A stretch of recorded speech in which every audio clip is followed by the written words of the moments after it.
Luzon, Visayas at Mindanao.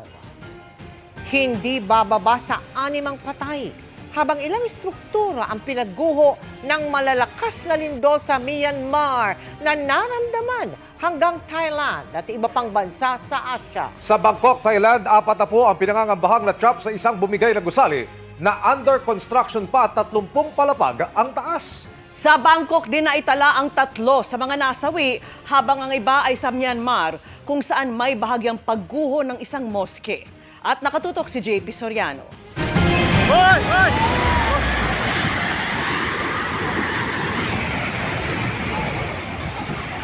Nagsigawan ng mga manggagawa ng isang construction site sa Bangkok, Thailand nang biglang gumuho ang isang ginagawang gusali.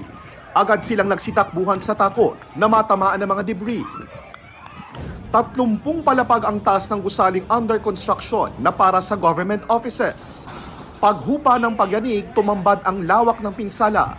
Ayon sa mga polis at medic, 43 ang natrap sa pagguho. 12 na ang pinangangambahang natrap sa gumuhong gusali. Ilan sa mga empleyadong nakaligtas, emosyonal sa insidente. Tila nagka-waterfalls naman sa isang gusaling ito dahil sa pag-agos ng tubig mula sa swimming pool ng mataas na palapag. Naantala rin ang biyahe at pinalabas pansamantala ang mga pasahero ng SkyTrain sa Thailand matapos ang pagyanig. Ang mga kalsadang yan napuno ng mga taong lumikas sa magkakatabing mga gusali. Dahil sa lawak ng pinsala ng lindol sa Bangkok, nagdeklara ng state of emergency. Ang pinsalang yan, bunsod ng magnitude 7.7 na lindol ng epicenter ay sa Sagaing, Myanmar ayon sa US Geological Survey o USGS. Sinundan pa yan ng magnitude 6.4 na lindol. Naramdaman din ang pagyanig sa mga kalapit na bansa tulad ng Thailand, China, Laos, Bangladesh at India. Sa China at Myanmar border, nasa gitna ng paglikas ang mga residente ng isang 31-story building nang biglang animoy malakas na baha ang pagragasa ng mga debris mula sa gumuhong gusali. Paghupa ng tila usok at alikabok, nabura at wala ng maaninag na tao sa surveillance footage.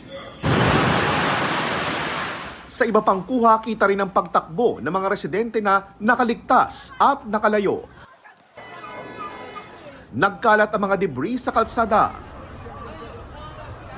May ilang nasaktan gaya ng isang ito na napaupo na lang at agad na nirespondehan. Nagtumbahan din ang mga gusaling ito sa Myanmar. Nagdeklara na ng state of emergency sa Myanmar.